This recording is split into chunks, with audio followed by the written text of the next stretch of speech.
नमस्कार, मैं रवीश कुमार। भारत सरकार के नोटिसों से ट्विटर लगता है चिढ़ गया है। ऐसा लगता है कि सरकार द्वारा लोगों के अकाउंट बंद कराने से ट्विटर तंग आ चुका है। इसलिए आज उसने यह बात सार्वजनिक कर दी ताकि लोग यह बात समझ जाएं कि ट्विटर खुद से ऐसा नहीं कर रहा है। ट्विटर ने बता दिया कि जेल भेजने का डर दिखाकर, जुर्माना लगा देने का डर दिखाकर उससे ये अकाउंट बंद करवाए जा रहे हैं। अगर सरकार ही अकाउंट बंद करने के लिए कहेगी तो उसे कानून का पालन करना पड़ेगा, लेकिन ट्विटर इस तरह की कार्रवाई से सहमत नहीं है। ग्लोबल लेवल पर इससे भारत की छवि क्या बेहतर होने जा रही है कि भारत एक ऐसा देश बन चुका है जहां किसान आंदोलन का वीडियो डालने पर, ट्वीट करने पर और सरकार से सवाल पूछने पर लोगों के अकाउंट बंद कर दिए जाते हैं। क्या यह छोटी घटना है कि एक कंपनी पूरी दुनिया को बता रही है कि भारत सरकार उससे ऐसा करवा रही है जिस काम से वह खुद सहमत नहीं? क्या आप तब भी नहीं देखेंगे कि किन खातों को बंद किया जा रहा है और ऐसा करना सही है या नहीं? क्या इसका बचाव करने के लिए भी आपके पास तर्क हैं? जब भी किसी का अकाउंट बंद होता है, हल्ला मच जाता है कि ट्विटर ने उनका अकाउंट बंद कर दिया, लेकिन ट्विटर ने आज सभी को बता दिया कि वह बंद नहीं करना चाहता है। ट्विटर का एक अकाउंट है ग्लोबल गवर्नमेंट अफेयर्स, जहां से उसके आधिकारिक बयान ट्वीट किए जाते हैं। इस पर आज ट्विटर ने अपना पक्ष पोस्ट कर दिया और कहा कि भारत सरकार ने कार्यकारी आदेश जारी कर एक्स यानी ट्विटर को कुछ खास अकाउंट और पोस्ट के खिलाफ एक्शन लेने के लिए कहा है। अगर ऐसा नहीं किया गया तो जेल हो सकती है और भारी जुर्माना लग सकता है। इन आदेशों का पालन करते हुए हमने इन अकाउंट और पोस्ट पर रोक लगा दी है, वह भी केवल भारत में। हम इस तरह की कार्रवाई से असहमत हैं और मानते हैं कि ऐसे पोस्ट पर भी अभिव्यक्ति की आजादी लागू होनी चाहिए। अब आप बताइए, इसके बाद क्या बच जाता है? एक बहुराष्ट्रीय कंपनी दुनिया भर के सामने यह बात बता रही है कि उससे डर दिखाकर वो काम कराया जा रहा है जिससे वो सहमत नहीं। कंपनी कह रही है कि अभिव्यक्ति की आजादी ट्विटर अकाउंट को मिलनी चाहिए और सरकार बंद कराने में लगी है। क्या अब जेल और जुर्माने का भय दिखाकर सोशल मीडिया पर लोगों को बोलने से रोका जाएगा? क्या इसमें भी भारत की जनता को कुछ गलत नहीं दिख रहा? गोदी मीडिया में सरकार से कोई सवाल नहीं, केवल भक्ति है, भजन है। मीडिया में आप अपनी बात रख नहीं सकते तो लोग कहां जाएंगे? क्या लोगों ने चुप रहने की आदत डाल ली है, समझौता कर लिया है? उन्हें इसके खतरे का बिल्कुल अंदाजा नहीं कि उनकी आंखों के सामने क्या हो रहा है। एक ग्लोबल लेवल की कंपनी को भारत सरकार नोटिस भेजकर अकाउंट बंद करवाती है। क्या सरकार नहीं सोचती होगी कि मदर ऑफ डेमोक्रेसी के फादर ऑफ पावर की क्या प्रतिष्ठा रह जाएगी? क्या अब प्रतिष्ठा की भी परवाह नहीं है, केवल सत्ता और कुर्सी रहनी चाहिए? एक कंपनी के कर्मचारी की निगाह में सरकार की क्या प्रतिष्ठा रह जाती होगी जब उन्हें सिर्फ आदेश का पालन करना पड़ता होगा और किसी नौजवान का ट्विटर अकाउंट बंद करना पड़ता होगा? ट्विटर ने अपने पोस्ट में यह भी लिख दिया है कि हम इस राय पर कायम हैं। हमने कोर्ट में याचिका भी दायर की है जो अभी लंबित है। इसमें भारत सरकार के ब्लॉक करने के आदेशों को चुनौती दी गई है। हमारी नीति है कि हम जिनके अकाउंट पर रोक लगाते हैं उन्हें सरकार के नोटिस की जानकारी देते हैं। कानूनी कारणों से हम सरकार के आदेश को प्रकाशित नहीं कर सकते, लेकिन हम मानते हैं कि इन्हें सार्वजनिक करना पारदर्शिता के लिए अनिवार्य है। अगर यह नहीं बताया जाए तो फैसला लेने में मनमानी होने लगेगी और जवाबदेही नहीं रहेगी। ट्विटर का यह पोस्ट पढ़कर किसी को भी शर्मिंदगी होनी चाहिए कि हमारा देश कहां पहुंच गया है। क्या आपको लगता नहीं कि इससे सरकार की दुनिया भर में छवि खराब होगी? आज ये कंपनी अभिव्यक्ति की आजादी के मामले में भारत सरकार की इन हरकतों पर सवाल उठा रही है। उसने जो किया वही सही रास्ता है। किसी की आवाज दबाना गला दबाने के जैसा है, हत्या के समान है। इस अपराध बोध को एक कंपनी ढो नहीं पा रही होगी। उसे भी लग रहा होगा कि बहुत ज्यादा हो रहा है, अब और नहीं। तो क्या भारत सरकार में बैठे अफसरों, मंत्रियों और प्रधानमंत्री को नहीं लगता कि बहुत ज्यादा हो चुका है, रुकना चाहिए? क्या प्रधानमंत्री को याद नहीं कि उन्होंने अमेरिकी कांग्रेस में क्या बोला था? जब वे बहस और चर्चा को लोकतंत्र के लिए जरूरी मानते हैं तब फिर उनकी सरकार इस तरह से लोगों के अकाउंट बंद कराने में क्यों लगी है? खासकर ऐसे लोग जो उनकी नीतियों पर सवाल उठाते हैं, जन आंदोलनों पर रिपोर्ट करते हैं। Democracy is the idea that welcomes debate and discourse. Democracy is the culture that gives wings to thought and expression. जिस भी वाइज मैन ने प्रधानमंत्री मोदी को यह कहा था, उस वाइज मैन को खोजा जाए, खोज कर लाया जाए, ताकि वही वाइज मैन प्रधानमंत्री को उनकी बात याद दिला सके कि पत्रकारों, किसानों के ट्विटर अकाउंट बंद करना सही नहीं है। दुनिया भर में ये बात छप रही है और ट्विटर के पोस्ट के बाद छपेगी। फिर भी आप कहेंगे कि भारत की साख और प्रतिष्ठा बढ़ती जा रही है। फादर ऑफ पावर को पावर के अलावा कुछ नहीं दिखाई दे रहा। कितने लोगों का अकाउंट बंद किया जाएगा? ट्विटर ने आज हम सभी को छोटा कर दिया। एक कंपनी कह रही है कि ये बहुत ज्यादा है और हम हैं कि अपनी चुप्पी में इन गलतियों को समेटकर सनातनी गौरव खोज रहे हैं। ट्राइबल आर्मी के हंसराज मीणा को 6.5 लाख से ज्यादा लोग फॉलो करते हैं ट्विटर पर। वे लगातार जनजातीय समाज के मुद्दों को उठाते रहे हैं, राजनीति और लोकतंत्र के जरूरी मुद्दों पर बोलते रहे हैं, लेकिन उनके खाते को बंद कर दिया गया। हंसराज मीणा के पक्ष में प्रकाश आंबेडकर ने भी ट्वीट किया है और हंसराज के खाते को बहाल करने की मांग की है। ट्विटर पर ट्रेंड भी कराया गया, मगर कुछ सफलता नहीं मिली। इसी तरह पिछले 10 दिनों में एक के बाद एक ट्विटर अकाउंट बंद किए गए हैं, विथहेल्ड किया गया है, रोका गया है। ट्विटर किसी का अकाउंट रोकने से पहले उसे नोटिस भेजकर बता देता है कि भारत सरकार ने आपके खाते के खिलाफ नोटिस भेजा है, इसलिए अब यह ट्वीट भारत में नहीं दिखेगा। मगर आज ट्विटर ने यही बात पूरी दुनिया को बता दी कि लोग खुद भी देख लें कि भारत सरकार क्या कर रही है।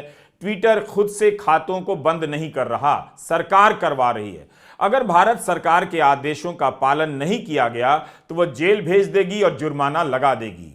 इसी तरह किसान आंदोलन के नेता सरकार से बातचीत कर रहे हैं और उन्हें खबर मिलती है कि उनके खाते बंद करा दिए गए हैं। सरवन सिंह पंढेर, सुरजीत फूल, तेजवीर सिंह अंबाला, रमनदीप सिंह मान, हरपाल संघा, अशोक दनौदा के अकाउंट बंद कर दिए गए। जिनसे सरकार बात कर रही है उनके भी खाते बंद करवा देती है। यही नहीं, 21 फरवरी को जब किसान मजदूर मोर्चा के नेता दिल्ली कूच की बात कर रहे थे, उस वक्त कृषि मंत्री अर्जुन मुंडा ट्वीट करते हैं कि सरकार बातचीत करना चाहती है, लेकिन जिन नेताओं के लिए यह ट्वीट किया गया था उनके तो अकाउंट ही बंद कर दिए गए थे। वे चीख रहे थे कि उनके असली अकाउंट बंद करा दिए गए हैं। नकली अकाउंट खोलकर उन पर अनाप शनाप लिखा जा रहा है ताकि उन्हें बदनाम किया जा सके। देखिए, हमारे फेसबुक अकाउंट, ट्विटर हैंडल बंद किए गए हैं। हमारे नाम पर जितने भी लीडर्स हैं, फेक अकाउंट, फेक फेसबुक आईडियां खोलकर पोस्टें डाली जा रही हैं। हम कृपया आपके माध्यम से अनुरोध करेंगे पूरे देश को कि उन पे यकीन मत करें। हमारे ट्विटर हैंडल और हमारे फेसबुक पे बंद पड़े हैं और डुप्लीकेट चीजें जाके भड़काई सामग्री सरकार के द्वारा डाली जा रही है और यहाँ शरारती तत्व सरकार के द्वारा भेजे जा चुके हैं। हम इस सभी को इस मोर्चे की रक्षा करनी पड़ेगी और इसको पीसफुली ढंग से चलाना पड़ेगा। आप जानते हैं कि गोदी मीडिया किसानों को किस तरह से पेश कर रहा है। किसानों को अगर अपनी बात रखनी हो तो वे कहां जाएंगे? बाजार में जो उगाते हैं उसकी कीमत नहीं है और सरकार से जब बोलने जाते हैं उस आवाज के लिए कोई मंच नहीं है। मीडिया रिपोर्ट है कि किसान आंदोलन के दौरान 177 अकाउंट बंद किए गए हैं। इनमें वो पत्रकार भी हैं जो अपने YouTube चैनल के लिए रिपोर्ट कर रहे थे, किसानों की बात गांवों तक पहुंचा रहे थे। इन पत्रकारों के ट्विटर अकाउंट भी बंद किए गए। लोग लिखे नहीं उससे पहले ही उनके खाते बंद कर दिए जा रहे हैं। ट्विटर ने भी एक रास्ता निकाल लिया है। वह केवल भारत में दिखना बंद कर रहा है, बाकी इनके पुराने ट्वीट दूसरे देशों में देखे जा सकते हैं। मनदीप पुनिया लगातार किसान आंदोलन की रिपोर्टिंग कर रहे हैं। इस बार आंदोलन के दिल्ली पहुंचने से पहले ही उनका अकाउंट बंद करवा दिया गया, इसलिए मनदीप किसी और के अकाउंट पर अपनी रिपोर्ट डालते हैं। 21 फरवरी को शंभू बॉर्डर पर हुए टकराव का पूरा ब्यौरा रात 10 बजे ट्विटर पर पोस्ट किया है। मनदीप पुनिया वो पत्रकार हैं जिन्होंने पिछले किसान आंदोलन के दौरान जेल में भी अपने पैरों पर रिपोर्ट लिखी और बाहर आकर छापी। प्रेस फ्रीडम का हाल यह है कि किसानों के प्रेस ग्रुप पर रोज सवाल किया जाता है कि आज किस किस का अकाउंट बंद हुआ। बात सिर्फ ट्विटर अकाउंट की नहीं है, पत्रकारों के फेसबुक और यूट्यूब अकाउंट भी बंद करवाए जा रहे हैं। सरकार बिना किसी कारण, बिना किसी तथ्य या असल खतरे के लोगों के पेट पर लात भी मार रही है। उसमें एक नोटिस आ जाता है जिस पे लिखा होता है this account has been withheld pursuant to a legal demand और डायरेक्शन इन योर कंट्री। तो हमें यह समझना चाहिए कि ये डिमांड क्या है और ये डायरेक्शन क्या है। इसमें एक शक्ति है जो section 69A of the information technology act में, जिसे blocking directions issued by the central government बोली जाती है। पर जिस तरीके से इसको सरकार ने इस्तेमाल किया है, मेरे हिसाब से गैर संवैधानिक है, क्योंकि इसमें कोई भी पारदर्शिता नहीं है, ट्रांसपेरेंसी नहीं है और इसमें कोई भी नेचुरल जस्टिस नहीं है। इसका मतलब है कि जो भी किसान आंदोलन के नेता हैं, जो भी पत्रकार हैं, उन्हें अपना पक्ष रखने की कोई भी अवसर नहीं दिया गया है, जबकि और उनको ये ऑर्डर भी नहीं दिया गया है कि क्या क्या रीजंस हैं, क्या मतलब सरकार ने क्या पाया, कौन सी ट्वीट उनकी इलीगल उन्होंने पाई जिसके वजह से उनका पूरा अकाउंट बंद कर दिया गया। मेरे हिसाब से इसके वजह से ये हमारा जो fundamental right to freedom of speech and expression है, जो article 19(1)(a of the constitution of India में है, उसका उल्लंघन है।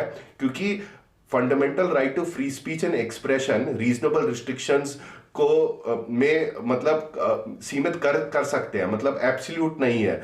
कुछ कारण ऐसे हो सकते हैं कि सरकार बोल सकती है कि हम सेंसरशिप लाएंगे, पर उसको करने की जो प्रक्रिया होती है वो एक संवैधानिक तरीके से करनी चाहिए, जिसमें दूसरे व्यक्ति जिसको आप कुछ बोलने नहीं दे रहे उसको एक लीगल अपॉर्चुनिटी, एक full fledged hearing, natural justice, transparency, ये सारी चीजें दी जाए। और इसमें एक और चीज है जो हमें देखनी चाहिए, जिसमें जो आम जनता है उसको भी इससे काफी सूचनाएं मिलती है, उसको काफी इंफॉर्मेशन मिलती है। तो the right to receive information which is also a part of article 19(1)(a is violated because of these Twitter accounts being blocked. तो मेरे हिसाब से तभी ट्विटर ने इस पे एक अपनी ऑफिशियल स्टेटमेंट पब्लिश करी है, जिसमें उन्होंने बोला है कि वो भारत सरकार के इन आदेशों का उल्लंघन नहीं करेंगे, उनका पालन करेंगे, पर वो ये आदेश किसी तरीके से लीगली चैलेंज भी कर रहे हैं, जिसमें उन्होंने कर्नाटका हाईकोर्ट में एक अपील डाली गई है। और अगर हम देखें सेक्शन 69A और ये ब्लॉकिंग शक्ति का दुरुपयोग किसानों के खिलाफ ही नहीं हो रहा, पत्रकारों के खिलाफ भी काफी हो रहा है, जिसमें कैरावैन का एक पूरी न्यूज स्टोरी को ब्लॉक किया गया है और कैरावैन ने इसमें स्टेटमेंट डाली है कि वो भी इसको हाई कोर्ट में एक अर्जी डाल के इसको लीगली कंटेस्ट करेगी। 2017 में प्रधानमंत्री मोदी ने कहा था, मुक्त और जीवंत प्रेस लोकतंत्र के लिए बहुत जरूरी है। बाकायदा उन्होंने ट्वीट किया था। आप देखिए भी कि आज के दौर में सोशल मीडिया बातचीत और सूचनाओं के आदान प्रदान का सक्रिय माध्यम बनकर उभरा है। इसके कारण प्रेस की आजादी में और जान आई है। क्या लिखते समय प्रधानमंत्री मोदी को ध्यान नहीं रहता या परवाह ही नहीं होती कि जो लिख रहे हैं उस पर आगे चलकर अमल भी करना है? 5 साल बाद उन्हीं की सरकार इस जरूरत और जान को कुचल रही है और एक ग्लोबल कंपनी पूरी दुनिया को यह बात बता रही है। फाइनेंशियल टाइम्स ने 2014 में प्रधानमंत्री बनने पर नरेंद्र मोदी को भारत का पहला सोशल मीडिया पीएम लिखा था। बीबीसी और अन्य जगहों पर यह रिपोर्ट भी हुआ। अप्रैल 2023 में उसी ट्विटर के मालिक इलॉन मस्क बीबीसी को इंटरव्यू देते हैं। कहते हैं कि भारत में सोशल मीडिया को लेकर जो कानून है काफी सख्त है। हम भारत में कानून के खिलाफ नहीं जा सकते। अगर हमारे पास यह विकल्प हो कि हमारे लोग जेल जाएं या कानून का पालन करें तो हम कानून का ही पालन करेंगे। आज उसी पीएम के कार्यकाल में सोशल मीडिया पर क्या हो रहा है सबके सामने है। क्या प्रधानमंत्री मोदी को पत्रकारों के ट्विटर अकाउंट बंद किए जाने में कुछ भी गलत नजर नहीं आ रहा? इस इंटरव्यू को 1 साल भी नहीं हुए, इलॉन मस्क की कंपनी ने दुनिया को फिर से बताया है कि जेल और जुर्माना का डर दिखाकर, इस तरह के आदेश जारी कर लोगों के खाते बंद करवाए जा रहे हैं। हम इस तरह की कार्रवाई से बिल्कुल सहमत नहीं हैं। फिर भी ऐसा करना पड़ रहा है। यह केवल अभिव्यक्ति पर हमला नहीं है, बल्कि जीने के अधिकार पर भी हमला है। कोई पत्रकार YouTube के जरिए अपनी आजीविका भी चलाता है। भूखे रहकर पत्रकारिता नहीं हो सकती। जब आप उसका YouTube चैनल बंद करा देते हैं, ट्विटर अकाउंट बंद करा देते हैं, तो उसकी आजीविका पर भी हमला करते हैं। क्या हमारा देश इस स्तर पर आ गया है कि 2-4 लोग जो पत्रकारिता कर रहे हैं, लिख रहे हैं, बोल रहे हैं, उन्हें भूखा मार दिया जाए? ऐसा कर दिया जाए कि उन्हें कोई नौकरी ना दे, वे सोशल मीडिया के जरिए पत्रकारिता से अपना घर न चला सकें? क्या लोग इसे भी सही मानते हैं? इसमें भी किसी को खुशी मिलती होगी? इंटरनेट पर पारदर्शिता और बराबरी की वकालत करने वाले वकील अपार गुप्ता ने लिखा है कि यह प्री सेंसरशिप है, यानी कुछ होने से पहले ही सेंसर कर दो। पिछली बार जब मीडिया किसानों की बात ठीक से नहीं रख रहा था, तब किसानों ने ट्विटर पर अपना अकाउंट खोला, अपनी बात रखी, अपने बयानों को सही तरीके से रखा, अपने बयानों की प्रेस रिलीज ट्विटर के अकाउंट से जारी की, पुलिस की ज्यादतियों को भी जनता के सामने रखा, हर झूठ का मुकाबला किया। मगर इस बार जैसे ही ट्विटर के जरिए किसानों का पक्ष जनता के बीच पहुंचने लगा, उनके खाते बंद किए जाने लगे। सोचिए, इतनी बड़ी संख्या में किसान जमा हैं, उनके नेता अपनी बात ट्विटर पर नहीं कह सकते। मंत्री महोदय पीयूष गोयल जी ऊपर कहे मैं बात करूंगा, पर कुछ लगा नहीं, उसके बाद कुछ हुआ। देखिए, वहां मीटिंग में बैठे बैठे हमारे ट्विटर हैंडल बंद हो गई। हम वार्ता कर रहे हैं, फिर भी हमारे ट्विटर हैंडल, फिर भी हमने कहा हम दरवाजा बातचीत का खुला रखेंगे। हम आज भी कहते हैं सरकार कोई भी अनाउंसमेंट कर सकती है, जो लगता उन्हें भी हम कुछ देना चाहते हैं तो वो दे दें, लेकिन सरकार जो कुछ कह रही है वो सिर्फ हमारे आंदोलन का टाइम पास करना चाहती है, जो हमने देखा। ट्विटर के लिए भारत अमेरिका और जापान के बाद सबसे बड़ा बाजार है। किसान आंदोलन के पहले चरण में भी अनेक अकाउंट बंद किए गए थे। कैरमा पत्रिका का भी अकाउंट बंद हुआ था। उस समय सरकार ने कई अकाउंट को खालिस्तान समर्थक और पाकिस्तान से चलने वाला बताया था। ट्विटर ने तब भी सरकार की सारी बात मानी थी। कुछ समय के बाद ट्विटर के पूर्व CEO जैक डॉर्सी ने राज खोल दिया कि किसान आंदोलन के समय भारत सरकार ने कई सारे अकाउंट को बंद करने के लिए कहा, धमकी दी थी कि भारत में ट्विटर बंद करा देंगे। जब इलॉन मस्क से इस बारे में पूछा गया तो उन्होंने कहा कि हम पूरी धरती पर अमेरिका लागू नहीं कर सकते, ट्विटर के पास कोई विकल्प नहीं, उसे स्थानीय सरकार की बात माननी पड़ेगी, अगर हम पालन नहीं करेंगे तो वे बंद कर देंगे। तो ये हालत हो गई है अभिव्यक्ति की आज़ादी की। सरकार के खिलाफ बोलिए, सवाल कीजिए, आपके अकाउंट पर बंदी की तलवार लटका दी जाती है, अकाउंट विथहेल्ड कर दिया जाता है, बंद भी कर दिया जाता है। यह मामला भारत सरकार और ट्विटर के बीच का नहीं है, यह जनता और सरकार के बीच का मामला है।